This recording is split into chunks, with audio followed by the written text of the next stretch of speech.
തോബിത്തിന്റെ പുസ്തകം 1-ാം അധ്യായം. തോബിത്തിന്റെ ക്ലേശങ്ങൾ. നഫ്താലി ഗോത്രജനായ തോബിത്തിന്റെ ചരിത്രം. തോബിത്ത് തോബിയേലിന്റെയും തോബിയേൽ അനനിയേലിന്റെയും അനനിയേൽ അദ്വേലിന്റെയും അദ്വേൽ അസിയേലിന്റെ പിൻഗാമികളിൽപ്പെട്ട ഗബായലിന്റെയും പുത്രന്മാരാണ്. തോബിത്ത് അസീറിയ രാജാവായ ഷൽമനേസറിന്റെ കാലത്ത് ഗലീലിയിലെ കേദശ് നഫ്താലിക്ക് തെക്ക് ആഷേറിന് മുകൾ ഭാഗത്ത് സ്ഥിതി ചെയ്തിരുന്ന തിഷ്ബയിൽ നിന്ന് തടവുകാരനായി പിടിക്കപ്പെട്ടു. ഞാൻ തോബിത്ത് ജീവിതകാലമത്രയും സത്യത്തിന്റെയും നീതിയുടെയും മാർഗത്തിലാണ് ചരിച്ചത്. അസീറിയയിലെ നിനവയിലേക്ക് എന്നോടുകൂടെ പോന്ന സ്വദേശീയരായ സഹോദരർക്ക് ഞാൻ നിരവധി ഉപകാരങ്ങൾ ചെയ്തിട്ടുണ്ട്.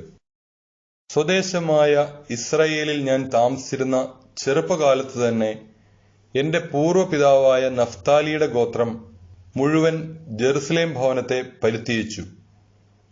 ഇസ്രായേലിലെ എല്ലാ ഗോത്രങ്ങളിൽ നിന്ന് തിരഞ്ഞെടുക്കപ്പെട്ടത് ജെറുസലേമാണല്ലോ. സകല ഗോത്രങ്ങളും ബലിയർപ്പിക്കേണ്ടത് അവിടെയാണ്. അത്യുന്നതൻ വസിക്കുന്നതും എല്ലാ തലമുറകൾക്കും വേണ്ടി എന്നേക്കുമായി പ്രതിഷ്ഠിക്കപ്പെട്ടതും ആയ ആലയം അവിടെയാണ്. വിശ്വാസം ത്യജിച്ച ഗോത്രങ്ങളെല്ലാം ബാൽ കാളക്കുട്ടികൾക്ക് ബലിയർപ്പിച്ചു പോന്നു. എന്റെ പൂർവ്വപിതാവായ നഫ്താലിയുടെ കുടുംബവും അങ്ങനെ ചെയ്തു. എന്നാൽ ഞാൻ മാത്രം ഇസ്രായേലിന്റെ ശാശ്വത നിയമം അനുസരിച്ച് കൂടെ കൂടെ ഉത്സവങ്ങളിൽ പങ്കുകൊള്ളാൻ ജെറുസലേമിൽ പോയി. ആദ്യഫലങ്ങളും വിളവിന്റെ ദശാംശവും ആദ്യം കത്തിരിക്കുന്ന ആട്ടിൻ രോമവും ബലിപീഠത്തെങ്കിൽ അഹരോന്റെ പുത്രന്മാരായ പുരോഹിതന്മാരെ ഞാൻ ഏൽപ്പിച്ചു. ഉൽപ്പന്നങ്ങളുടെ എല്ലാം ദശാംശം ജെറുസലേമിൽ ശുശ്രൂഷ ചെയ്തിരുന്ന ലേവി പുത്രന്മാർക്ക് ഞാൻ നൽകിപ്പോന്നു. മറ്റൊരു ദശാംശം വിറ്റുകിട്ടുന്നത് എല്ലാ കൊല്ലവും ഞാൻ ജെറുസലേമിൽ കൊണ്ടുപോയി ചെലവഴിക്കുമായിരുന്നു. മൂന്നാമതൊരു ദശാംശം എന്റെ പിതാമഹിയായ ദബോറ നിർദ്ദേശിച്ചനുസരിച്ച് എനിക്ക് കടപ്പാടുള്ളവർക്ക് ഞാൻ നൽകിപ്പോന്നു. പിതാവ് മരിച്ച അനാഥനായിരുന്നു ഞാൻ. പ്രായപൂർത്തിയായപ്പോൾ ഞാൻ എന്റെ കുടുംബത്തിൽപ്പെട്ട അന്ന എന്ന ഒരുവളെ വിവാഹം ചെയ്തു. അവൾ എനിക്ക് തോബിയാസ് എന്ന മകൻ ജനിച്ചു. തടവുകാരനായി നിനിവയിൽ എത്തിയപ്പോൾ എന്റെ സഹോദരന്മാരും ചാർച്ചക്കാരും വിജാതീയരുടെ ഭക്ഷണം കഴിച്ചു. എന്നാൽ ഞാൻ കഴിച്ചില്ല, കാരണം ദൈവത്തെക്കുറിച്ചുള്ള ഓർമ്മ എന്റെ മനസ്സിൽ നിറഞ്ഞു നിന്നിരുന്നു. അത്യുന്നതന്റെ കാരുണ്യത്താൽ ഞാൻ ഷൽമനേസറിന്റെ പ്രീതിക്ക് പാത്രമായി. അവൻ എന്നെ ഭക്ഷ്യവിഭവങ്ങൾ വാങ്ങുന്ന ചുമതല ഏൽപ്പിച്ചു. അങ്ങനെ ഞാൻ മേദിയായിൽ പോവുക പതിവായി. ഒരിക്കൽ മേദിയായിലെ റാഗേസിൽ വെച്ച് ഗബ്രിയാസിന്റെ സഹോദരൻ ഗബായലിനെ ഞാൻ 10 താലന്ത് വെള്ളി സൂക്ഷിക്കാൻ ഏൽപ്പിച്ചു. ഷൽമനേസർ മരിച്ചു. മകൻ സെന്നാകരീബ് ഭരണമേറ്റു. അവന്റെ ഭരണകാലത്ത് രാജവീതി സുരക്ഷിതമല്ലാതെ വന്നതുകൊണ്ട് ഞാൻ മേദിയായിൽ പോകാതെയായി. ഷൽമനേസറിന്റെ കാലത്ത് ഞാൻ എന്റെ നാട്ടുകാർക്ക് വളരെയേറെ ഉപകാരം ചെയ്തിട്ടുണ്ട്. വിശക്കുന്നവർക്ക് ഞാൻ ഭക്ഷണം കൊടുത്തു, നഗ്നർക്ക് വസ്ത്രം നൽകി. എന്റെ ജനത്തിൽ ആരുടെയെങ്കിലും മൃതശരീരം നിനവയുടെ മതിലിന് വെളിയിൽ കിടക്കുന്നത് കണ്ടാൽ ഉടൻ ഞാൻ സംസ്കരിക്കുമായിരുന്നു. യൂദായിൽ നിന്ന് ഒളിച്ചോടി വന്ന ആരെയെങ്കിലും സെന്നാകരീബ് രാജാവ് വധിച്ചാൽ ഞാൻ അവരെ രഹസ്യമായി സംസ്കരിക്കും. വളരെ പേർ അവന്റെ കോപാഗ്നിയിൽപ്പെട്ടു മരിച്ചു. രാജാവ് മൃതദേഹങ്ങൾ അന്വേഷിച്ചപ്പോൾ കണ്ടില്ല. ഞാനാണ് മൃതദേഹങ്ങൾ മറവ് ചെയ്യുന്നതെന്ന് നിനവേക്കാരിൽ ആരോ രാജാവിനെ അറിയിച്ചു. അതോടെ എനിക്ക് ഒളിവിൽ പോകേണ്ടതായി വന്നു. എന്നെ കൊല്ലാൻ അന്വേഷിക്കുന്നെന്ന് കേട്ടിട്ട് പേടിച്ച് ഞാൻ നാടുവിട്ടു. രാജാവ് എന്റെ വസ്തുവകകൾ കണ്ടുകെട്ടി. എന്റെ ഭാര്യ അന്നയും മകൻ തോബിയാസും മാത്രം അവശേഷിച്ചു. 50 ദിവസം തികഞ്ഞില്ല, സെന്നാകരീബിനെ അവന്റെ 2 പുത്രന്മാർ തന്നെ വധിച്ചു. അവർ അറാറത്ത് മലകളിലേക്ക് ഒളിച്ചോടി. സെന്നാകരീബിന്റെ മറ്റൊരു മകൻ എസാർ ഹദോൺ ആണ് പിന്നെ ഭരണമേറ്റത്. അവൻ എന്റെ സഹോദരൻ അനായേലിന്റെ പുത്രൻ അഹിക്കാറിനെ രാജ്യത്തിലെ വരവ് ചെലവുകളുടെ എല്ലാ വകുപ്പുകളുടെയും മേൽനോട്ടം ഏൽപ്പിച്ചു. അഹിക്കാർ എനിക്കുവേണ്ടി ഇടപെട്ടു. ഞാൻ നിനിവയിൽ തിരിച്ചെത്തി. രാജാവിന്റെ പാനപാത്രവാഹകനും രാജമുദ്രയുടെ സൂക്ഷിപ്പുകാരനും കണക്ക് സൂക്ഷിപ്പുകാരനുമായിരുന്നു അഹിക്കാർ. എസ്സാർഹദ്ദോൻ രാജാവ് തനിക്ക് തൊട്ടു താഴെ അവനെ അവരോധിച്ചു. അവൻ എന്റെ സഹോദരപുത്രനായിരുന്നു. തോബിത്തിന്റെ പുസ്തകം 2-ാം അധ്യായം. തോബിത്ത് അന്ധനാകുന്നു. വീട്ടിലെത്തിയ എനിക്ക് ഭാര്യ അന്നയെയും പുത്രൻ തോബിയാസിനെയും തിരിച്ചു കിട്ടി.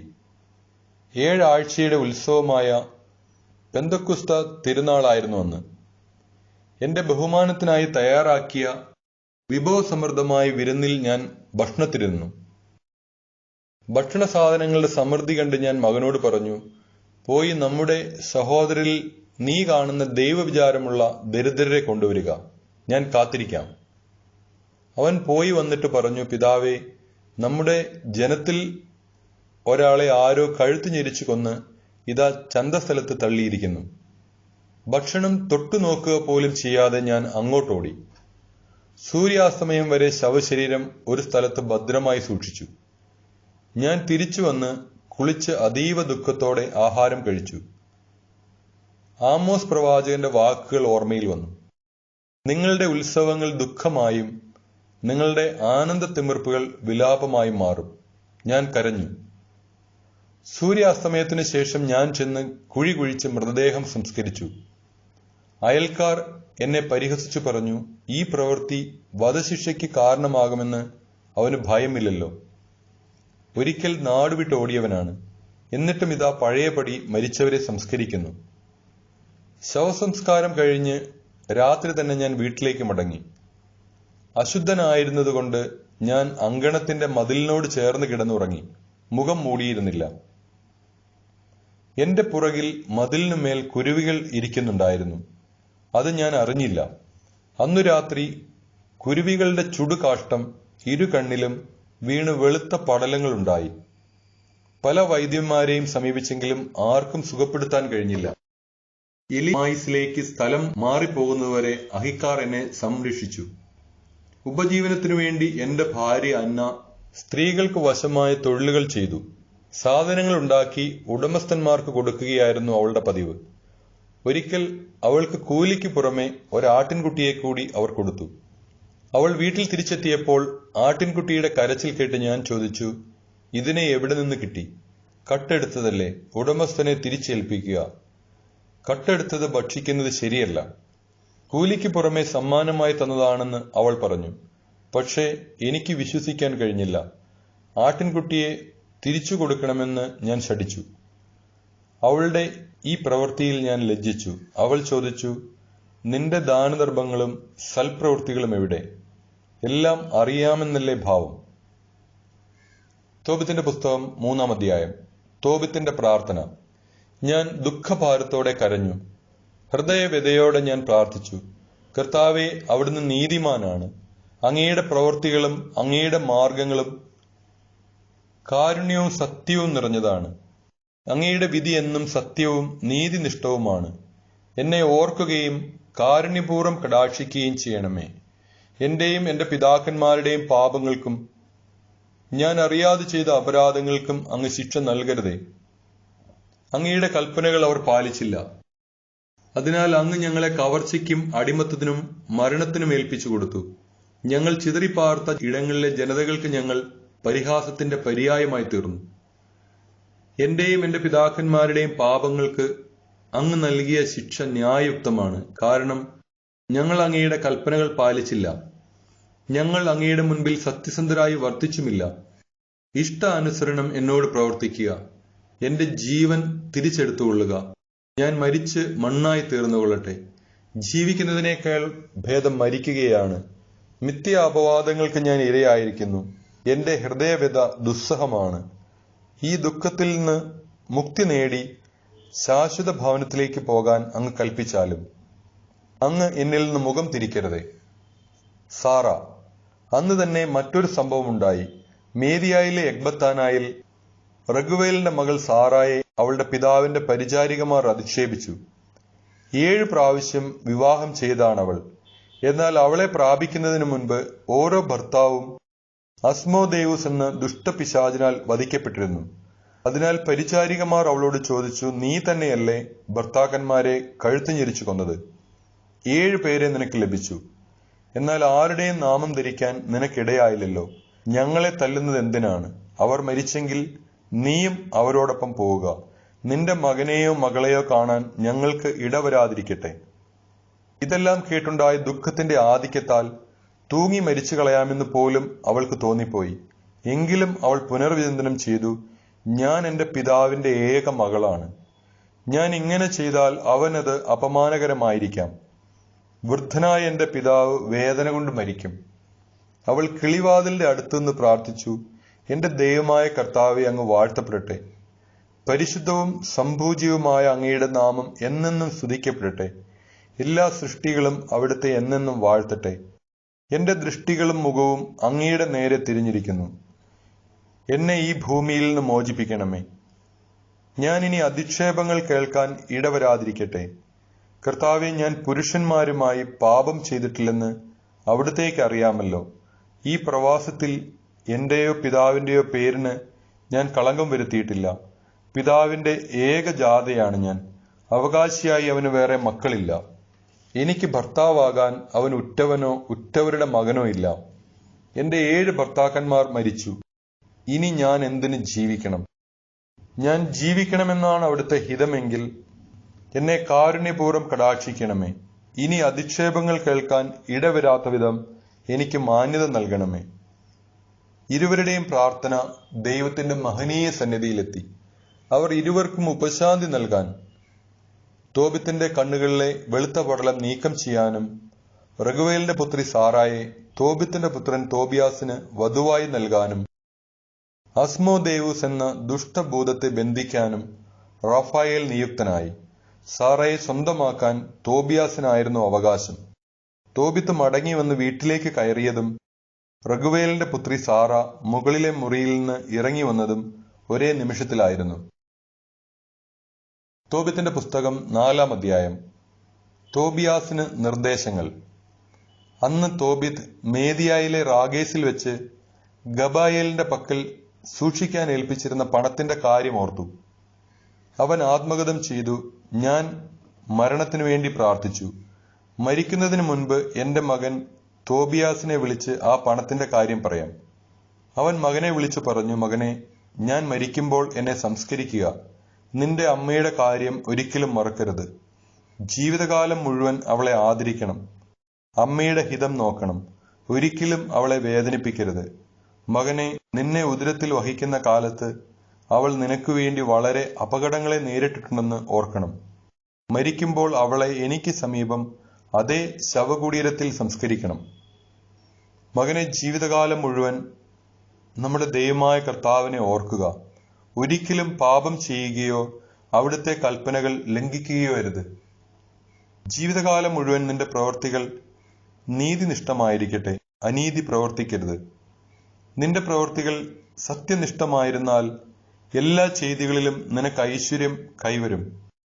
നീതിനിഷ്ഠയോടെ ജീവിക്കുന്നവർക്ക് നിന്റെ സമ്പാദ്യത്തിൽ നിന്ന് ദാനം ചെയ്യുക. ദാനധർമ്മം ചെയ്യുന്നതിൽ മടി കാണിക്കരുത്.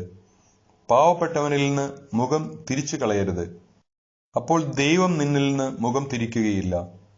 സമ്പത്ത് ഏറുമ്പോൾ അതനുസരിച്ച് ദാനം ചെയ്യുക. കുറച്ചേ ഉള്ളുവെങ്കിൽ അതനുസരിച്ച് ദാനം ചെയ്യാൻ മടിക്കരുത്. ദരിദ്രകാലത്തേക്ക് ഒരു നല്ല സമ്പാദ്യം നേടിവയ്ക്കുകയായിരിക്കും നീ അതുവഴി ചെയ്യുന്നത്. എന്തെന്നാൽ ദാനധർമ്മം മൃത്യുവിൽ നിന്ന് രക്ഷിക്കുകയും അന്ധകാരത്തിൽ പെടുന്നതിൽ നിന്ന് കാത്തുകൊള്ളുകയും ചെയ്യുന്നു. ദാനധർമ്മം അത്യുന്നതന്റെ സന്നിധിയിൽ വിശിഷ്ടമായ കാഴ്ചയാണ്. എല്ലാത്തരം അധാർമികതയിലും നിന്ന് നിന്നെ കാത്തുകൊള്ളുക.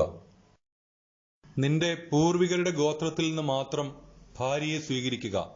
അന്യജനതകളിൽ നിന്ന് വിവാഹം ചെയ്യരുത്. നാം പ്രവാചകന്മാരുടെ സന്തതികളാണ്. മകനെ, നമ്മുടെ പൂർവ്വപിതാക്കന്മാരായ നോഹ, അബ്രഹാം, ഇസഹാക്ക്, യാക്കോബ് എന്നിവരെല്ലാം തങ്ങളുടെ ചാർച്ചക്കാരുടെ ഇടയിൽ നിന്നാണ് ഭാര്യമാരെ തിരഞ്ഞെടുത്തത് എന്ന കാര്യം നീ അനുസ്മരിക്കണം. സന്താനങ്ങൾ വഴി അവർ അനുഗ്രഹീതരായി. അവരുടെ പിൻതലമുറ ദേശം അവകാശമാക്കും. അതിനാൽ മകനെ, നിന്റെ സഹോദരന്മാരെ സ്നേഹിക്കുക. നിന്റെ ചാർച്ചക്കാരിൽ നിന്ന് നിന്റെ ജനത്തിന്റെ മക്കളിൽ നിന്ന് ഭാര്യയെ സ്വീകരിക്കാതെ അവരെ നിന്ദിക്കരുത്. അഹങ്കാരം വിനാശവും അരാജകത്വവും വരുത്തും. അലസത നാശത്തിനും പട്ടിണിക്കും നിദാനമാകുന്നു. കാരണം അലസതയാണ് ദാരിദ്ര്യത്തിന്റെ മാതാവ്. വേല ചെയ്യുന്നവന്റെ കൂലി പിറ്റേ ദിവസത്തേക്ക് നീട്ടിവെക്കരുത്. അതത് ദിവസം തന്നെ കൊടുത്തു തീർക്കുക. ദൈവശുശ്രൂഷ ചെയ്താൽ പ്രതിഫലം ലഭിക്കും. മകനെ, എല്ലാ പ്രവൃത്തികളും ശ്രദ്ധാപൂർവം ചെയ്യുക. നിന്റെ പെരുമാറ്റം ചിട്ടയുള്ളതായിരിക്കണം. നിനക്ക് അഹിതമായത് അപരനോടും ചെയ്യരുത്. അമിതമായി മദ്യപിക്കരുത്. ഉന്മത്തത ശീലമാക്കരുത്. വിശക്കുന്നവനുമായി നിന്റെ അപ്പം പങ്കിടുക. നഗ്നനുമായി നിന്റെ വസ്ത്രവും. മിച്ചമുള്ളത് ദാനം ചെയ്യുക. ദാനധർമ്മം ചെയ്യുന്നതിൽ മടി കാണിക്കരുത്. നീതിമാന്മാരുടെ ശവകുടീരത്തെങ്കിൽ അപ്പം വിതരണം ചെയ്യുക. പാപികൾക്ക് കൊടുക്കരുത്. വിവേകമുള്ള ഏതൊരുവനിൽ നിന്ന് ഉപദേശം തേടുക. സതുപദേശം നിരസിക്കരുത്. ദൈവമായ കർത്താവിനെ എപ്പോഴും വാഴ്ത്തുക. നിന്റെ പാതകൾ നേരെയാകാനും നീ നനയ്ക്കുന്ന കാര്യങ്ങൾ ശുഭമായി ഭവിക്കാനും അവിടുത്തോട് പ്രാർത്ഥിക്കുക. ജനതകൾക്ക് ജ്ഞാനം നൽകപ്പെട്ടിട്ടില്ല. കർത്താവാണ് എല്ലാ നന്മയും നൽകുന്നത്. അവിടുന്ന് എളിമപ്പെടുത്തണമെന്ന് വിചാരിക്കുന്നവനെ അങ്ങനെ ചെയ്യുന്നു. അതിനാൽ മകനെ, എന്റെ കൽപ്പനകൾ അനുസ്മരിക്കുക. അവ നിന്റെ മനസ്സിൽ നിന്ന് മാഞ്ഞു പോകാൻ അനുവദിക്കരുത്. മേദിയായിലെ റാഗേസിൽ ഗബ്രിയാസിന്റെ പുത്രൻ ഗബായേലിന്റെ പക്കൽ ഞാൻ 10 താലന്ത് വെള്ളി ഏൽപ്പിച്ച കാര്യം പറയട്ടെ. മകനെ, നമ്മൾ ദരിദ്രരായി തീർന്നതിൽ നിനക്ക് ആദി വേണ്ട. നിനക്ക് ദൈവത്തോട് ഭക്തിയുണ്ടായിരിക്കുകയും നീ പാപത്തിൽ നിന്ന് ഒഴിഞ്ഞു നിൽക്കുകയും അവിടുത്തേക്ക് പ്രീതികരമായത് അനുഷ്ഠിക്കുകയും ചെയ്താൽ നിനക്ക് വലിയ സമ്പത്ത് കൈവരും. തോബിത്തിന്റെ പുസ്തകം 5-ാം അധ്യായം. തോബിയാസിന്റെ സഹയാത്രികൻ. തോബിയാസ് പ്രതിവചിച്ചു, പിതാവേ, നീ കൽപ്പിച്ചതെല്ലാം ഞാൻ ചെയ്യാം. പക്ഷേ ഞാൻ അവനെ അറിയാത്ത സ്ഥിതിക്ക് എങ്ങനെ ആ പണം കിട്ടും? തോബിത്ത് മകന്റെ കയ്യിൽ രേഖ കൊടുത്തുകൊണ്ട് പറഞ്ഞു, നിന്നോടുകൂടെ പോരാൻ ഒരുവനെ കണ്ടുപിടിക്കുക. ജീവിച്ചിരിക്കുന്നിടത്തോളം കാലം ഞാൻ അവന് കൂലി കൊടുത്തുകൊള്ളാം. പോയി പണം വാങ്ങി വരിക. തോബിയാസ് ഒരാളെ അന്വേഷിച്ചു. റഫായേലിനെ കണ്ടുമുട്ടി. അവൻ ഒരു ദൈവദൂതനായിരുന്നു. എന്നാൽ തോബിയാസ് അത് മനസ്സിലാക്കിയില്ല. അവൻ ചോദിച്ചു, മേദിയായിലെ റാഗേസിലേക്ക് എന്നോടുകൂടെ പോരാമോ? ആ പ്രദേശം നിനക്ക് പരിചയമുണ്ടോ? ദൂതൻ മറുപടി നൽകി, ഞാൻ നിന്നോട് കൂടെ വരാം. എനിക്ക് വഴി നല്ല പരിചയമുണ്ട്. മാത്രമല്ല, നമ്മുടെ സഹോദരൻ ഗബായേലിനോടൊന്നിച്ച് ഞാൻ താമസിച്ചിട്ടുമുണ്ട്. തോബിയാസ് പറഞ്ഞു, ഇവിടെ നിൽക്കൂ, ഞാൻ എന്റെ പിതാവിനോട് പറഞ്ഞിട്ട് വരാം. ദൂതൻ പറഞ്ഞു, പോവുക, താമസിക്കരുത്. തോബിയാസ് വീട്ടിലെത്തി പിതാവിനോട് പറഞ്ഞു, എന്നോടുകൂടെ വരാൻ ഞാൻ ഒരാളെ കണ്ടുപിടിച്ചു. തോബിത്ത് പറഞ്ഞു, അവനെ എന്റെ അടുത്തേക്ക് വിളിക്കൂ. അവൻ ഏത് ഗോത്രത്തിൽപ്പെട്ടവനാണെന്നും നിന്നോട് കൂടെ പോരാൻ വിശ്വാസയോഗ്യനാണോ എന്നും ഞാൻ നോക്കട്ടെ. തോബിയാസ് റഫായേലിനെ വീട്ടിലേക്ക് ക്ഷണിച്ചു. അവൻ അകത്ത് പ്രവേശിക്കുകയും അവർ പരസ്പരം അഭിവാദ്യങ്ങൾ അർപ്പിക്കുകയും ചെയ്തു. തോബിത്ത് ചോദിച്ചു, സഹോദര, നീ ഏത് ഗോത്രത്തിലും കുടുംബത്തിലും പെട്ടവനാണ്? പറയുക. അവൻ പറഞ്ഞു, നീ ഗോത്രവും കുടുംബവുമാണോ അതോ നിന്റെ പുത്രനോടുകൂടെ പോകാൻ കൂലിക്ക് ഒരാളെയാണോ അന്വേഷിക്കുന്നത്? തോബിത്ത് പറഞ്ഞു, സഹോദര, നിന്റെ ആളുകൾ ആരെന്നും നിന്റെ പേരെന്തെന്നും അറിയാൻ ഞാൻ ആഗ്രഹിക്കുന്നു. അവൻ പറഞ്ഞു, നിന്റെ ചാർച്ചക്കാരിൽപ്പെട്ട മഹാനായ അനനിയാസിന്റെ പുത്രൻ അസറിയാസ് ആണ് ഞാൻ. തോബിത്ത് പറഞ്ഞു, സഹോദര, നിനക്ക് സ്വാഗതം. നിന്റെ ഗോത്രവും കുടുംബവും ആരാഞ്ഞതിൽ എന്നോട് കോപിക്കരുതേ. നീ എന്റെ ചാർച്ചക്കാരനാണ്. ശ്രേഷ്ഠമായ പാരമ്പര്യവും നിനക്കുണ്ട്. ആരാധിക്കാനും അജഗണത്തിലെ കടിഞ്ഞൂലുകൾ, വിളവുകളുടെ ദശാംശം എന്നിവ അർപ്പിക്കാനും ജെറുസലേമിൽ ഒരുമിച്ച് പോയിക്കൊണ്ടിരുന്നപ്പോൾ മഹാനായ ഷെമായായുടെ പുത്രന്മാരായ അനനിയാസും യാഥാനുമായി ഞാൻ ഉറ്റ ബന്ധം പുലർത്തിയിരുന്നു. നമ്മുടെ ചാർച്ചക്കാരുടെ തെറ്റുകളിൽ അവർ ചരിച്ചില്ല. സഹോദര, നിനക്ക് ശ്രേഷ്ഠമായ പാരമ്പര്യമുണ്ട്. എന്തു വേതനമാണ് ഞാൻ തരേണ്ടതെന്ന് പറയുക. ദിനം പ്രതി ഓരോ ദ്രാഗ്മായും എന്റെ മകന് വരുന്നത്ര ചെലവും പോരെ. കൂടാതെ സസുഖം തിരിച്ചെത്തിയാൽ കൂടുതൽ തരികയും ചെയ്യാം. ഈ വ്യവസ്ഥകൾ അവർ സമ്മതിച്ചു. തുടർന്ന് തോബിയാസിനോട് പറഞ്ഞു, ഒരുങ്ങിക്കൊള്ളൂ. നിങ്ങൾ ഇരുവർക്കും യാത്രാമംഗളങ്ങൾ. പുത്രൻ ഉടനെ യാത്രയ്ക്കാവശ്യമായ ഒരുക്കങ്ങൾ ചെയ്തു. പിതാവ് അവനോട് പറഞ്ഞു, ഇവനോടുകൂടെ പൊയ്ക്കൊള്ളുക. ഉന്നതത്തിൽ വസിക്കുന്ന ദൈവം നിന്റെ മാർഗം ശുഭമാക്കും. അവിടുത്തെ ദൂതൻ നിന്നെ കാത്തുകൊള്ളും. അവർ ഉടനെ യാത്ര പുറപ്പെട്ടു. ആ യുവാവിന്റെ നായും അവരോട് കൂടെയുണ്ടായിരുന്നു. എന്നാൽ അവന്റെ അമ്മ അന്ന കരഞ്ഞുകൊണ്ട് തോബിത്തിനോട് പറഞ്ഞു, നമ്മുടെ കുഞ്ഞിനെ എന്തിനാണ് ഇങ്ങനെ ദൂരെ അയച്ചത്? നമുക്ക് അവൻ താങ്ങായിരുന്നില്ലേ? പണമല്ല പ്രധാനം, അത് നമ്മുടെ മകനേക്കാൾ വിലപ്പെട്ടതുമല്ല. കർത്താവ് തന്ന ജീവിത സൗകര്യങ്ങൾ കൊണ്ട് തൃപ്തിപ്പെട്ടുകൂടെ? തോബിത്ത് അവളോട് പറഞ്ഞു, സഹോദരി, നീ വിഷമിക്കരുത്. അവൻ സുരക്ഷിതനായി മടങ്ങിയെത്തുന്നത് നീ കാണും. കാരണം ഒരു നല്ല ദൂതൻ അവനോടൊത്തു പോകും. അവന്റെ യാത്ര മംഗളകരമായിരിക്കും. സുഖമായി അവൻ മടങ്ങുകയും ചെയ്യും. അവൾ കരച്ചിൽ നിർത്തി. തോബിത്തിന്റെ പുസ്തകം 6-ാം അധ്യായം. മത്സ്യം.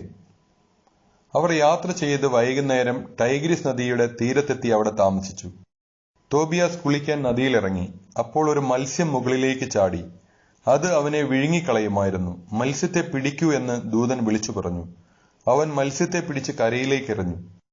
ദൂതൻ പറഞ്ഞു, അതിനെ വെട്ടിപ്പിളർന്ന് അതിന്റെ ചങ്കും കരളും കൈപ്പയും എടുത്ത് സൂക്ഷിക്കുക. അവൻ അങ്ങനെ ചെയ്തു. അനന്തരം അവർ ആ മത്സ്യം പൊരിച്ചു തിന്നു. അവർ യാത്ര തുടർന്ന് എഗ്ബത്താനയ്ക്ക് സമീപമെത്തി. തോബിയാസ് ദൂതനോട് ചോദിച്ചു, സഹോദരനായ അസറിയാസ്, മത്സ്യത്തിന്റെ ചങ്കും കരളും കയ്പയും എന്തിനാണ്? അവൻ പറഞ്ഞു, ഒരു പിശാചോ അശുദ്ധാത്മാവോ ഏതെങ്കിലും സ്ത്രീയെയോ പുരുഷനെയോ ഉപദ്രവിച്ചാൽ ഈ ചങ്കും കരളും പുകച്ചാൽ മതി. അവയുടെ ശല്യം പിന്നെ ഉണ്ടാവുകയില്ല.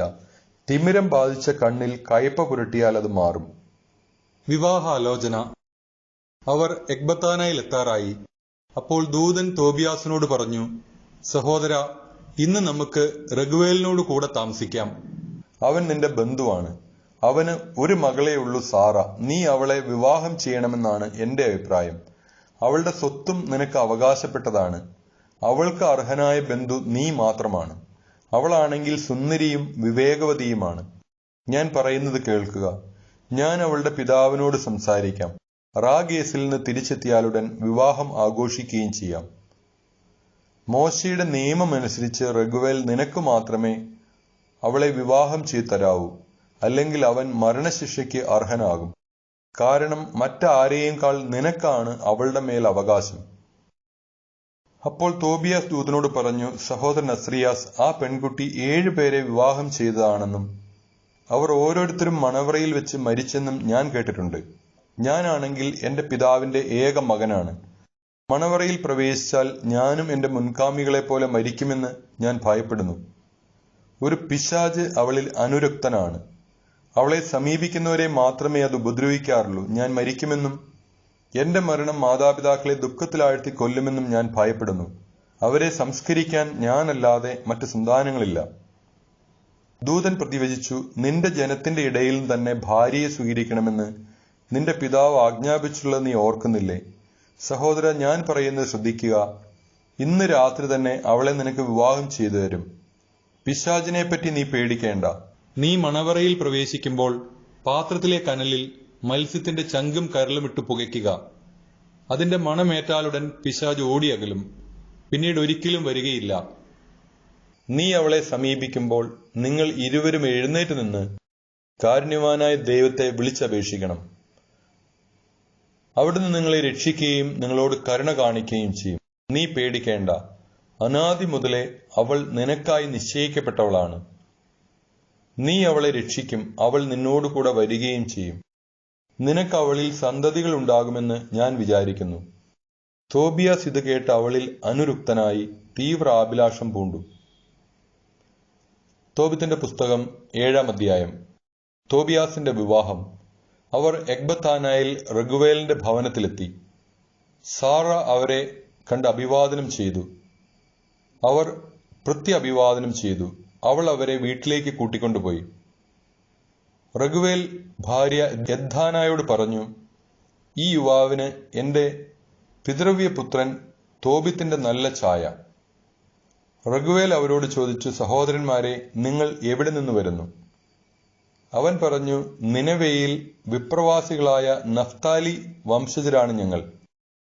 ഉടനെ അവർ ആരാഞ്ഞു, ഞങ്ങളുടെ സഹോദരൻ തോബിത്തിനെ നിങ്ങൾ അറിയുമോ? അറിയുമെന്ന് അവർ പറഞ്ഞു. അവൻ ചോദിച്ചു, അവന് സുഖമല്ലേ? അവർ പറഞ്ഞു, അവൻ സുഖമായിരിക്കുന്നു. തോബിയാസ് തുടർന്നു, അവൻ എന്റെ പിതാവാണ്. റഗുവേൽ ചാടി എഴുന്നേറ്റ് അവനെ ആലിംഗനം ചെയ്ത് സന്തോഷാശ്രുക്കൾ പൊഴിച്ചു. ഉത്തമനും കുലീനനുമായ തോബിത്തിന്റെ പുത്രൻ എന്ന് പറഞ്ഞ് റഗുവേൽ തോബിയാസിനെ അനുഗ്രഹിച്ചു. തോബിത്തിന് കാഴ്ച നഷ്ടപ്പെട്ടിരിക്കുന്നു എന്ന് കേട്ട് അവൻ ഹൃദയം നൊന്ത് കരഞ്ഞു.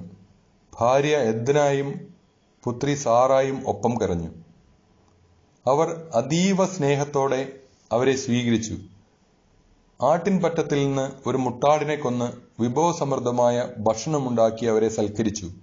അനന്തരം തോബിയാസ് റഫായേലിനോട് പറഞ്ഞു, സഹോദരൻ അസറിയാസ്, യാത്രയിൽ നമ്മൾ സംസാരിച്ച കാര്യങ്ങൾ പറഞ്ഞ് തീരുമാനിക്കുക. ദൂതൻ അക്കാര്യം റഗുവേലിനെ അറിയിച്ചു. റഗുവേൽ തോബിയാസിനോട് പറഞ്ഞു, തിന്നും കുടിച്ചും ഉല്ലസിക്കുക. എന്റെ മകളെ പരിഗ്രഹിക്കുന്നത് നിന്റെ അവകാശമാണ്. എന്നാൽ ഒരു കാര്യം എനിക്ക് നിന്നോട് തുറന്നു പറയാനുണ്ട്.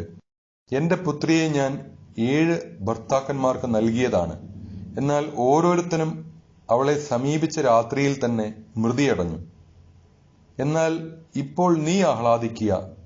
തോബിയാസ് പ്രതിവചിച്ചു, നീ ഇക്കാര്യത്തിൽ ഉറപ്പു തരാതെ ഞാൻ ഒന്നും ഭക്ഷിക്കുകയില്ല. റഗുവേൽ പറഞ്ഞു, ഇപ്പോൾ തന്നെ നിയമപ്രകാരം അവളെ സ്വീകരിച്ചുകൊള്ളുക. നീ അവളുടെ ബന്ധുവാണ്. അവൾ നിനക്ക് സ്വന്തവും. കാരുണ്യവാനായ ദൈവം നിങ്ങൾക്ക് ഇരുവർക്കും ശുഭം വരുത്തട്ടെ. അവൻ പുത്രി സാറായെ കൈക്ക് പിടിച്ച് തോബിയാസിന് ഭാര്യയായി നൽകിക്കൊണ്ട് പറഞ്ഞു, ഇതാ, ഇവളെ മോശയുടെ നിയമമനുസരിച്ച് സ്വീകരിച്ചുകൊള്ളുക. നിന്റെ പിതാവിന്റെ അടുത്തേക്ക് അവളെ കൊണ്ടുപോവുക. അവൻ അവരെ അനുഗ്രഹിച്ചു. അവൻ ഭാര്യ എദ്നായെ വിളിച്ച് ഒരു ചുരുളെടുത്ത് അതിൽ വിവാഹ വാഗ്ദാനം എഴുതി. അവർ അതിൽ തങ്ങളുടെ മുദ്രയും വെച്ചു. അനന്തരം അവർ ഭക്ഷണം കഴിച്ചു. റഗുവേൽ തന്റെ ഭാര്യ എദ്നായെ വിളിച്ചു പറഞ്ഞു, അടുത്ത മുറി ഒരുക്കി അവളെ അങ്ങോട്ട് നയിക്കുക. അവൾ അങ്ങനെ ചെയ്തു. സാറായെ അങ്ങോട്ട് നയിച്ചു. സാറ കരയാൻ തുടങ്ങി. അപ്പോൾ അമ്മ അവളെ ആശ്വസിപ്പിച്ചുകൊണ്ട് പറഞ്ഞു, കുഞ്ഞെ, ധൈര്യമായിരിക്കുക.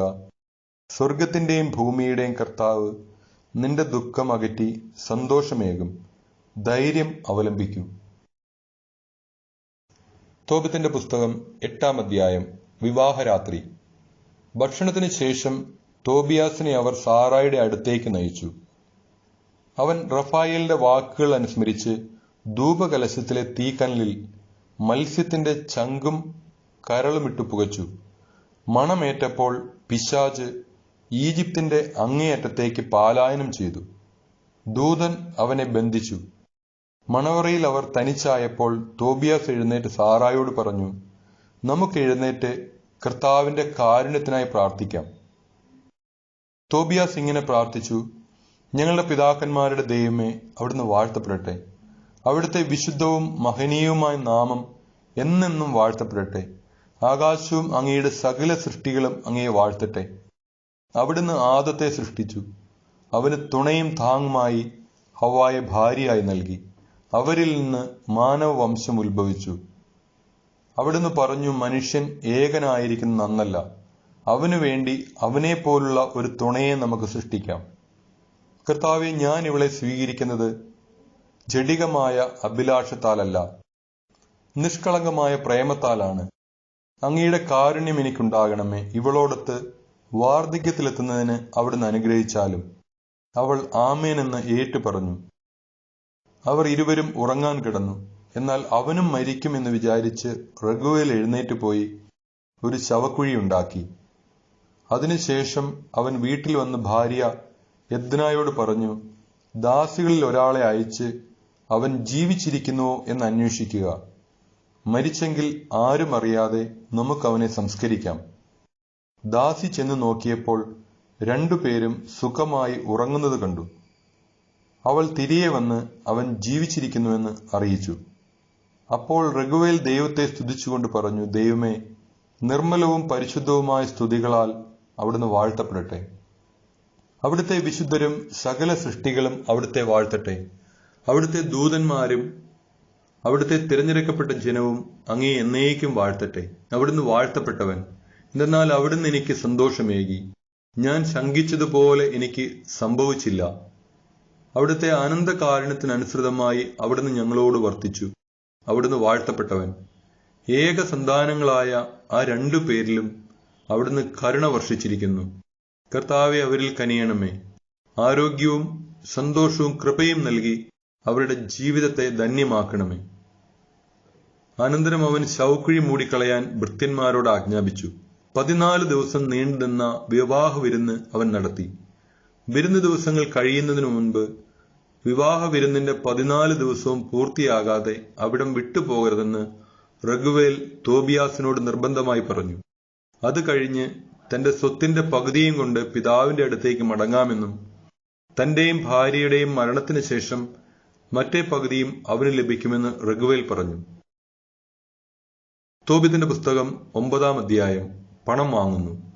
തോബിയാസ് റഫായേലിനെ വിളിച്ചു പറഞ്ഞു, സഹോദരൻ അസറിയാസ്, ഒരു ഭൃത്യനെയും 2 ഒട്ടകങ്ങളെയും കൂട്ടി മേദിയായിലെ റാഗേസിൽ ഗബായേലിന്റെ അടുത്ത് ചെന്ന് പണം വാങ്ങുക. അവനെയും വിവാഹ വിരുന്നിലേക്ക് കൂട്ടിക്കൊണ്ടുവരിക. ഞാൻ ഇവിടം വിട്ട് പോകരുതെന്ന് റഗുവേൽ നിർബന്ധിക്കുന്നു. എന്നാൽ എന്റെ പിതാവ് ദിവസങ്ങൾ എണ്ണിക്കഴിയുകയാണ്. തിരിച്ചെത്താൻ വൈകിയാൽ അവൻ വിഷമിക്കും. റാഫായേൽ യാത്ര ചെയ്ത് ഗബായേലിന്റെ അടുത്തെത്തി. ഒരു രാത്രി അവനോടുകൂടെ ചെലവഴിച്ചു. ഗബായേലിന് അവൻ രേഖ കൊടുത്തു. ഗബായേൽ മുദ്ര പൊട്ടിക്കാത്ത പണസഞ്ചി എടുത്തുകൊണ്ടുവന്ന് ഏൽപ്പിച്ചു. അവർ 2 പേരും അതിരാവിലെ എഴുന്നേറ്റ് വിവാഹ വിരുന്നിന് വന്നു. ഗബായേൽ തോബിയാസിനും ഭാര്യയ്ക്കും അനുഗ്രഹാശിസുകൾ നേർന്നു. തോബിത്തിന്റെ പുസ്തകം 10-ാം അധ്യായം. തോബിത്തും അന്നയും കാത്തിരിക്കുന്നു. പിതാവായ തോബിത്ത് ദിവസം എണ്ണിക്കഴിയുകയായിരുന്നു. തിരിച്ചെത്തേണ്ട ദിവസം കഴിഞ്ഞിട്ടും അവരെ കാണാത്തതിനാൽ അവൻ പറഞ്ഞു, അവർ അവനെ താമസിപ്പിക്കുകയാണോ അതോ ഗബായേൽ മരിച്ചു പോവുകയും പണം നൽകാൻ ആരും ഇല്ലെന്ന് വരികയും ചെയ്തിരിക്കുമോ? അവൻ അതീവ ദുഃഖിതനായി. അവന്റെ ഭാര്യ പറഞ്ഞു, കുട്ടിക്ക് അപകടം സംഭവിച്ചു. കാലതാമസം അത് തെളിയിക്കുന്നു. അവൾ വിലപിച്ചുകൊണ്ട് പറഞ്ഞു, കുഞ്ഞെ, എന്റെ കണ്ണുകളുടെ വെളിച്ചമായി നിന്നെ പോകാൻ അനുവദിച്ചത് കഷ്ടമായി പോയി. തോബിത്ത് അവളോട് പറഞ്ഞു, വിഷമിക്കാതിരിക്കൂ, അവനൊന്നും സംഭവിച്ചിട്ടില്ല. അവൾ പറഞ്ഞു, മിണ്ടാതിരിക്കൂ, എന്നെ കബളിപ്പിക്കാൻ നോക്കേണ്ട. എന്റെ കുഞ്ഞിന് നാശം സംഭവിച്ചത് തന്നെ. എല്ലാ ദിവസവും അവർ പോയ വഴിയിലേക്ക് ചെല്ലും. പകൽ ഒന്നും ഭക്ഷിക്കുകയില്ല. രാത്രി മുഴുവൻ മകൻ തോബിയാസിനെ ഓർത്ത് വിലപിക്കും. തോബിയാസിന്റെ മടക്കയാത്ര. വിവാഹ വിരുന്നിന്റെ 14-ാം ദിവസവും ഈ സ്ഥിതി തുടർന്നു. ഇത്രയും ദിവസങ്ങൾ അവിടെ തന്നോടൊന്നിച്ച് താമസിക്കണമെന്ന് റഗുവേൽ നിർബന്ധിച്ചിരുന്നു. തോബിയാസ് റഗുവേലിനോട് പറഞ്ഞു, എന്നെ തിരിച്ചയക്കുക. എന്റെ മാതാപിതാക്കന്മാർക്ക് എന്നെ കാണാമെന്നുള്ള ആശ പോലും അറ്റിരിക്കണം. എന്നാൽ റഗുവേൽ പറഞ്ഞു, നീ എന്നോടുകൂടെ താമസിക്കൂ. ഞാൻ ദൂതന്മാരെ അയച്ച് നിന്റെ പിതാവിനെ വിവരമറിയിക്കാം. അതുപോരാ, എന്നെ തിരിച്ചയക്കണം, തോബിയാസ് പറഞ്ഞു. റഗുവേൽ തോബിയാസിന് ഭാര്യയായ സാറായെയും സ്വത്തിൽ അടിമകളുടെയും കന്നുകാലികളുടെയും പണത്തിന്റെയും പകുതിയും നൽകി. അവരെ അനുഗ്രഹിച്ച് യാത്രയാക്കിക്കൊണ്ട് അവൻ പറഞ്ഞു, മക്കളെ, എന്റെ മരണത്തിനു മുൻപ് തന്നെ സ്വർഗസ്ഥനായ ദൈവം നിങ്ങൾക്ക് ഐശ്വര്യമേകും. അവൻ പുത്രിയോട് പറഞ്ഞു, നിന്റെ ഭർത്താവിന്റെ മാതാപിതാക്കന്മാരെ ബഹുമാനിക്കുക. അവരാണ് ഇനിമേൽ നിനക്ക് മാതാപിതാക്കൾ. നിന്നെപ്പറ്റി നല്ലത് മാത്രം കേൾക്കാൻ എനിക്ക് ഇടവരട്ടെ. അവൻ അവളെ ചുംബിച്ചു. യദ്ന തോബിയാസിനോട് പറഞ്ഞു, സഹോദര, സ്വർഗസ്ഥനായ കർത്താവ് നിന്നെ സുരക്ഷിതനായി തിരിച്ചെത്തിക്കുകയും നിനക്ക് എന്റെ മകൾ സാറായിൽ ജനിക്കുന്ന കുട്ടികളെ കണ്ട് കർത്താവിന്റെ സന്നിധിയിൽ ആനന്ദിക്കാൻ എനിക്ക് ഇടവരുകയും ചെയ്യട്ടെ. ഇതാ, ഞാൻ എന്റെ പുത്രിയെ നിന്നെ ഭരമേൽപ്പിക്കുന്നു. അവളെ ദുഃഖിപ്പിക്കരുത്. തോബിത്തിന്റെ പുസ്തകം 11-ാം അധ്യായം. തോബിത്ത് സുഖം പ്രാപിക്കുന്നു. യാത്ര മംഗളകരമാക്കിയതിന് ദൈവത്തെ സ്തുതിച്ചുകൊണ്ട് തോബിയാസ് മടങ്ങിപ്പോയി. അവൻ റഗുവേലിനും അവന്റെ ഭാര്യ യദ്നായ്ക്കും മംഗളം നേർന്നു. യാത്ര ചെയ്ത് അവൻ നിനിവേയ്ക്ക് അടുത്തെത്തി. അപ്പോൾ റഫായേൽ തോബിയാസിനോട് പറഞ്ഞു, സഹോദര, ഏത് നിലയിലാണ് പിതാവിനെ നീ വിട്ടുപോന്നതെന്ന് ഓർക്കുന്നില്ലേ? നമുക്ക് വേഗം നിന്റെ ഭാര്യയ്ക്ക് മുൻപേ പോയി വീട്ടിൽ വേണ്ട ഒരുക്കങ്ങൾ ചെയ്യാം. മത്സ്യത്തിന്റെ കയ്പ് കൂടി എടുത്തുകൊള്ളൂ. അവർ പോയി. നായ അവരുടെ പുറകെ ഉണ്ടായിരുന്നു. അന്ന മകനെ നോക്കി വഴിയിൽ കണ്ണുനട്ടിരിക്കുകയായിരുന്നു. അവൻ വരുന്നത് കണ്ട് അവൾ അവന്റെ പിതാവിനോട് പറഞ്ഞു, ഇതാ നിന്റെ പുത്രൻ വരുന്നു, അവനോടുകൂടെ പോയ ആളുമുണ്ട്. റഫായേൽ പറഞ്ഞു, തോബിയാസ്, നിന്റെ പിതാവിന് കാഴ്ച ലഭിക്കുമെന്ന് എനിക്കറിയാം. കയ്പ അവന്റെ കണ്ണുകളിൽ പുരട്ടണം. ചൊറിച്ചിൽ അനുഭവപ്പെടുമ്പോൾ അവൻ കണ്ണു തിരുമും. അപ്പോൾ വെളുത്ത പാടകൾ പൊഴിഞ്ഞു വീഴുകയും അവൻ നിന്നെ കാണുകയും ചെയ്യും. അന്ന ഓടിച്ചെന്ന് മകനെ ആശ്ലേഷിച്ചു. അവൾ അവനോട് പറഞ്ഞു, എന്റെ കുഞ്ഞെ, നിന്നെ കാണാൻ എനിക്കിടയായി. ഇനി മരിക്കാൻ ഞാൻ ഒരുക്കമാണ്. അവർ ഇരുവരും കരഞ്ഞു. വാതിൽക്കലേക്ക് വരുമ്പോൾ തോബിത്തിന് കാലിടറി. പുത്രൻ ഓടിയെത്തി പിതാവിനെ താങ്ങി. കണ്ണുകളിൽ കയ്പ പുരട്ടിക്കൊണ്ട് അവൻ പറഞ്ഞു, പിതാവേ, സന്തോഷമായിരിക്കൂ. ചൊറിച്ചിൽ തോന്നിയപ്പോൾ തോബിത്ത് കണ്ണു തിരുമ്മി. വെളുത്ത പാട കൺകോളുകളിൽ നിന്ന് പൊഴിഞ്ഞു വീണു. അപ്പോൾ അവൻ പുത്രനെ കണ്ടു. അവനെ ആലിംഗനം ചെയ്ത് കരഞ്ഞുകൊണ്ട് പറഞ്ഞു, ദൈവമേ, അങ്ങ് വാഴ്ത്തപ്പെട്ടവനാണ്. അങ്ങയുടെ നാമം എന്നേക്കും വാഴ്ത്തപ്പെട്ടതാണ്. അവിടുത്തെ വിശുദ്ധ ദൂതന്മാരും വാഴ്ത്തപ്പെട്ടവരാണ്. അവിടുന്ന് എനിക്ക് ദുരിതങ്ങൾ അയച്ചു, എന്നാലും അവിടുന്ന് എന്നോട് കരുണ കാട്ടി. ഇതാ എന്റെ മകൻ തോബിയാസിനെ ഞാൻ കാണുന്നു. അവന്റെ മകൻ സന്തോഷത്തോടെ വീട്ടിനുള്ളിൽ പ്രവേശിച്ച് മേദിയായിൽ തനിക്ക് സംഭവിച്ച വലിയ കാര്യങ്ങൾ പിതാവിനെ അറിയിച്ചു. തോബിത്ത് സന്തോഷത്തോടെ ദൈവത്തെ സ്തുതിച്ചുകൊണ്ട് മരുമകളെ സ്വീകരിക്കാൻ നിനിവേ നഗരത്തിന്റെ കവാടത്തിലേക്ക് പുറപ്പെട്ടു. കണ്ടവരെല്ലാം അവന് കാഴ്ച വീണ്ടു കിട്ടിയതിൽ വിസ്മയിച്ചു. തന്നോട് കരുണ കാണിച്ച ദൈവത്തെ അവരുടെ മുൻപിൽ വെച്ച് തോബിത്ത് സ്തുതിച്ചു. അവൻ തന്റെ മരുമകൾ സാറായുടെ അടുത്തെത്തി. അവളെ അനുഗ്രഹിച്ചുകൊണ്ട് പറഞ്ഞു, മകളെ, സ്വാഗതം. നിന്നെ ഞങ്ങളുടെ അടുത്തേക്ക് കൊണ്ടുവന്ന ദൈവം വാഴ്ത്തപ്പെടട്ടെ. നിന്റെ മാതാപിതാക്കൾ അനുഗ്രഹീതരാണ്. അങ്ങനെ നിനിവേയിൽ അവന്റെ സഹോദരരുടെ ഇടയിൽ ആനന്ദം കളിയാടി. അഹിക്കാറും അനന്തരവൻ നാദാബും വന്നു.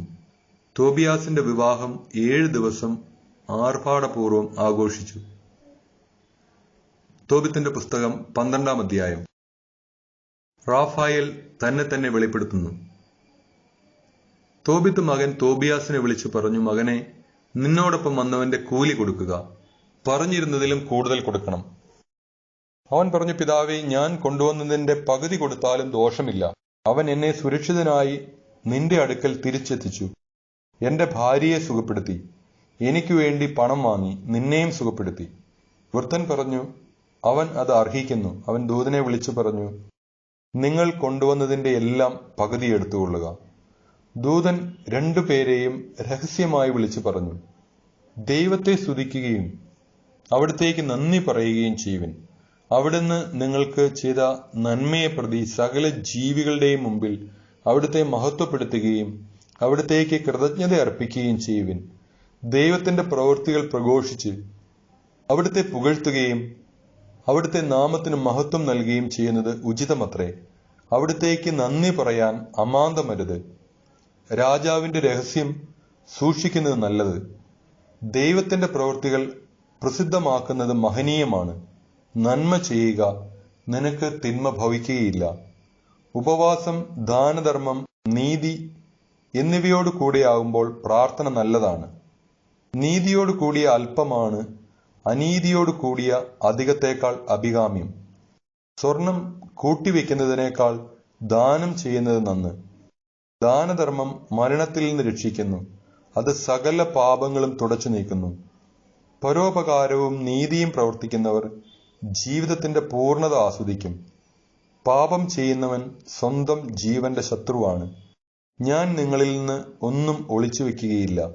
രാജാവിന്റെ രഹസ്യം സൂക്ഷിക്കുന്ന നല്ലത്, ദൈവത്തിന്റെ പ്രവൃത്തികൾ പ്രസിദ്ധമാക്കുന്നത് മഹനീയം എന്ന് ഞാൻ പറഞ്ഞല്ലോ. നീയും നിന്റെ മരുമകൾ സാറായും പ്രാർത്ഥിച്ചപ്പോൾ നിങ്ങളുടെ പ്രാർത്ഥന പരിശുദ്ധനായവനെ ഞാൻ അനുസ്മരിപ്പിച്ചു. നീ മൃതരെ സംസ്കരിച്ചപ്പോൾ ഞാൻ നിന്നോടൊത്തുണ്ടായിരുന്നു. ഭക്ഷണമേശയിൽ നിന്ന് എഴുന്നേറ്റ് ചെന്ന് മൃതദേഹം സംസ്കരിക്കാൻ മടിക്കാതിരുന്ന നിന്റെ സൽപ്രവൃത്തി എനിക്ക് അജ്ഞാതമായിരുന്നില്ല. ഞാൻ നിന്നോടൊപ്പം ഉണ്ടായിരുന്നു.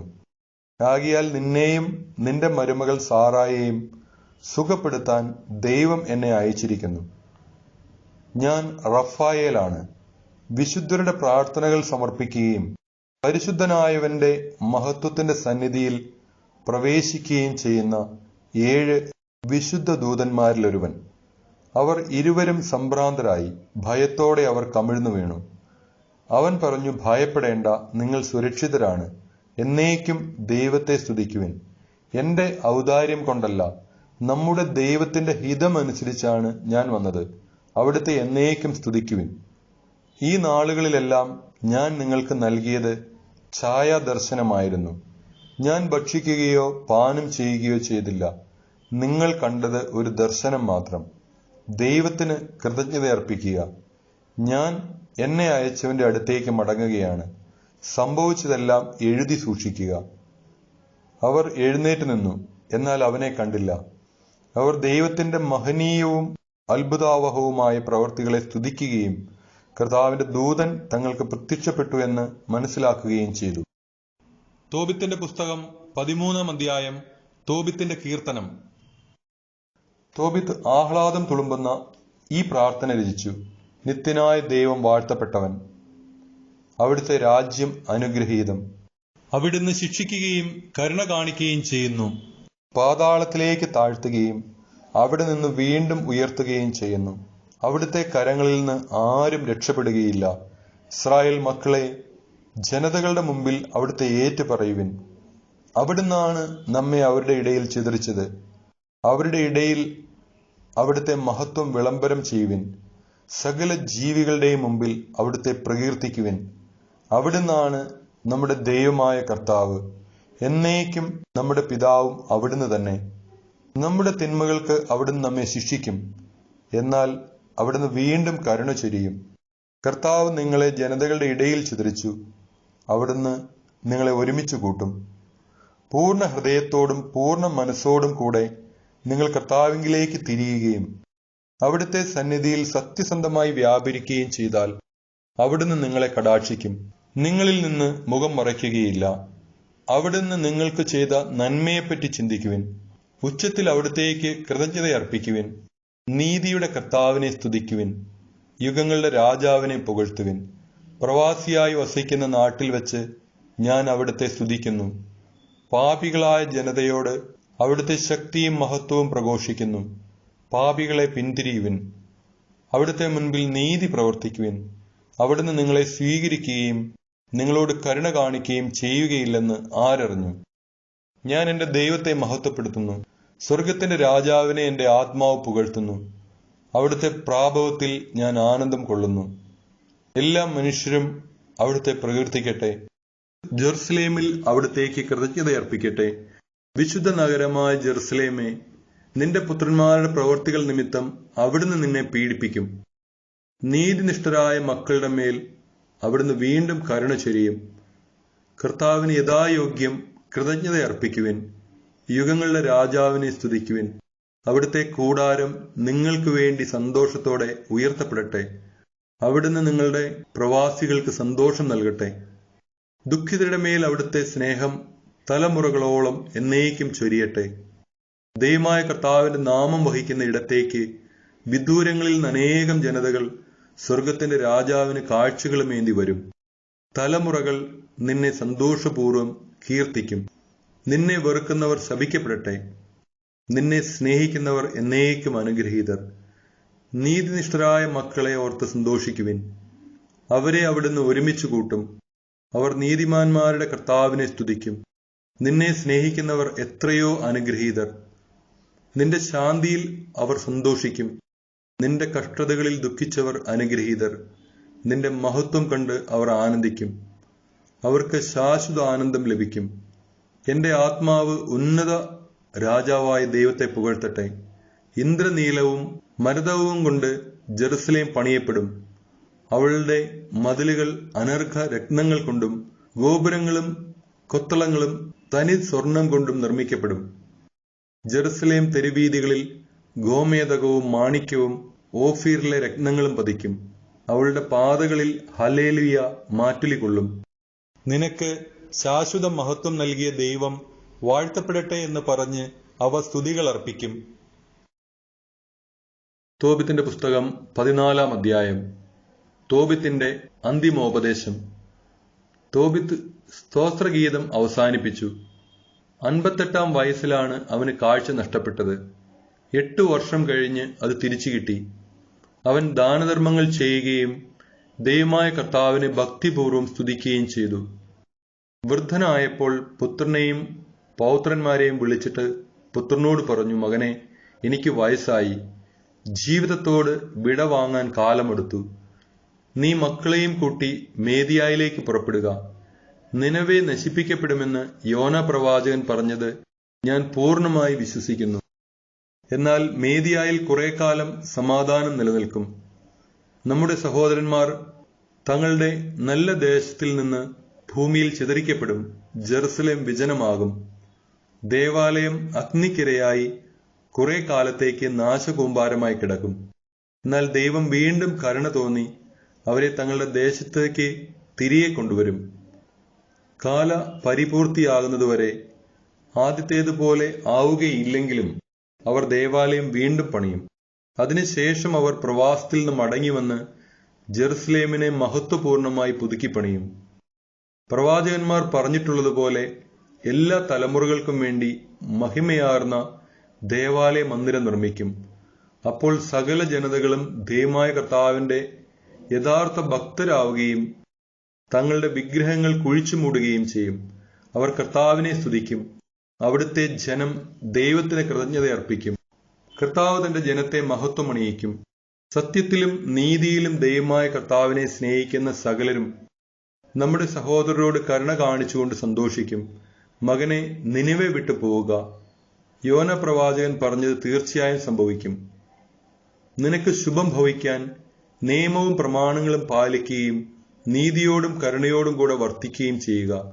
എന്നെ ഉചിതമായി സംസ്കരിക്കണം. നിന്റെ അമ്മയെ എന്റെ അടുത്ത് തന്നെ സംസ്കരിക്കണം. ഇനി നിനിവയിൽ താമസിച്ചുകൂടാ. മകനെ, തന്നെ പോറ്റിയ അഹിക്കാരനോട് നാദാബ് ചെയ്തതെന്തെന്നും അവനെ എങ്ങനെ പ്രകാശത്തിൽ നിന്ന് അന്ധകാരത്തിലേക്ക് നയിച്ചെന്നും അവന് എന്ത് പ്രതിഫലം നൽകിയെന്നും കാണുക. എന്നാൽ അഹിക്കാർ രക്ഷപ്പെടുകയും അപരൻ അന്ധകാരത്തിൽ അമർന്ന് തന്റെ പ്രവൃത്തിക്ക് തക്ക പ്രതിഫലം നേടുകയും ചെയ്തു. അഹിക്കാർ ദാനധർമ്മം നൽകി. അങ്ങനെ നാദാബ് ഒരുക്കിയ കെണിയിൽ നിന്ന് രക്ഷപ്പെട്ടു. നാദാബ് തന്നെ ആ കെണിയിൽ വീണ് നശിച്ചു. ആകയാൽ മക്കളെ, ദാനധർമ്മം എന്ത് നേടുന്നുവെന്നും നീതി എങ്ങനെ രക്ഷിക്കുന്നുവെന്നും ചിന്തിക്കുവിൻ. ഇത് പറഞ്ഞ് അവൻ മരിച്ചു. അവന് 158 വയസ്സായിരുന്നു. തോബിയാസ് അവനെ ആഡംബരപൂർവ്വം സംസ്കരിച്ചു. അന്ന മരിച്ചപ്പോൾ തോബിയാസ് അവളെ പിതാവിന്റെ സമീപത്ത് സംസ്കരിച്ചു. തോബിയാസ് ഭാര്യയെയും പുത്രന്മാരെയും കൂട്ടി എക്ബത്താനായിൽ അമ്മായിപ്പനായ റഗുവേലിന്റെ അടുക്കൽ മടങ്ങിയെത്തി. പ്രായത്തോടൊപ്പം അവന്റെ കീർത്തിയും വളർന്നു. ഭാര്യയുടെ മാതാപിതാക്കന്മാർ മരിച്ചപ്പോൾ അവൻ അവരെ സഘോഷം സംസ്കരിച്ചു. അവരുടെയും സ്വപിതാവായ തോബിത്തിന്റെയും വസ്തുവകകൾ അവന് അവകാശമായി ലഭിച്ചു. അവൻ മേദിയായിലെ എക്ബത്താനായിൽ വെച്ച് 127-ാം വയസ്സിൽ മരിച്ചു. മരിക്കുന്നതിനു മുൻപ് നബുക്കദ്നേസറും അഹസ്വേരൂസും നിനിവെ കീഴടക്കി നശിപ്പിച്ച വാർത്ത അവൻ കേട്ടു. മരണത്തിനു മുൻപ് നിനിവയെക്കുറിച്ച് സന്തോഷിക്കാൻ അവന് ഇടവന്നു.